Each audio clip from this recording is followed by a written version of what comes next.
Adrian, great to see you. I can't believe it's been 3 months in the job, 3 months as a partner, 3 months to explore these 2026 regulations. Just how are you finding it so far? First of all, everybody's been incredibly welcoming since I joined.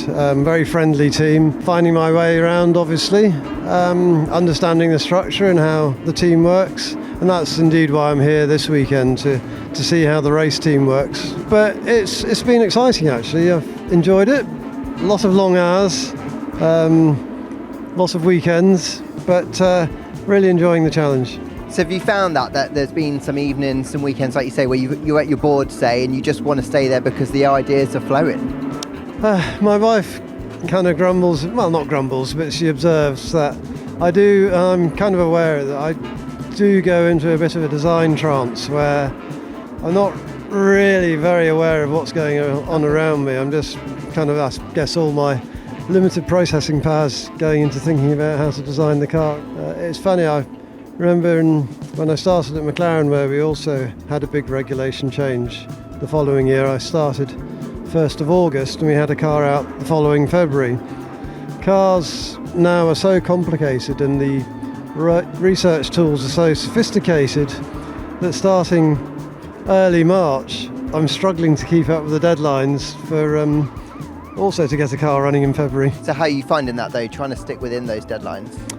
Trying to, because experience does say, whilst it's tempting to push the system and let everything slip a bit, if you let it slip too much, then things can suffer a bit in the detail. And I guess you're finding that you're at a team that has got great facilities and it's got great staff there, but it's taking time to gel, and so you can't stress the system too quickly, I guess. It's a very fair comment. I think Aston has gone from a small team as Jordan, and then the pink team at Force India, thank you, and then into Racing Point and so forth.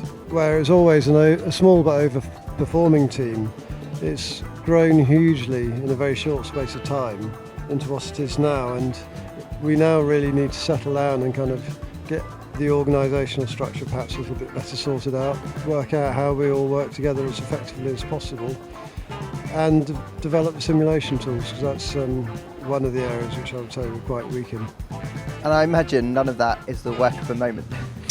Unfortunately not, no. But it's a very enjoyable challenge. I think very lucky to be starting with Andy Cowell, who I've known for very many years, so we can divide up our responsibilities and both get on with our respective jobs. Now I remember when it was announced that you were coming to the team, you first spoke to the media, it felt like you were going to get a lot of freedom in this job. Has it been the case for these first 3 months?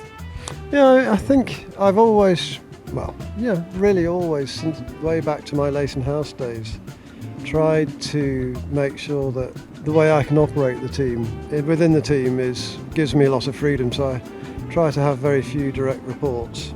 How have you found the 2026 project and chasing that direction? We talked about the limitations that you've got to work within, but I guess when you're trying to be that maverick and you're trying to go for it, it must be quite challenging to balance trying to get it done, but not going too far. The big thing you always have when you have a big regulation change like that is all teams are resource limited, and I think because of our newness, if you like, we are perhaps particularly resource limited in a few areas.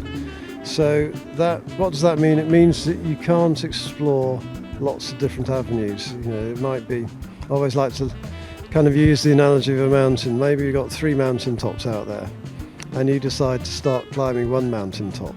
You don't know whether ultimately that route is going to have a higher peak than a mountain over there, but you've got to go through the valley before you can explore one of the others, and because of our limited resource, we've got to kind of really choose one avenue, pursue that, and hope it's a reasonably fruitful one.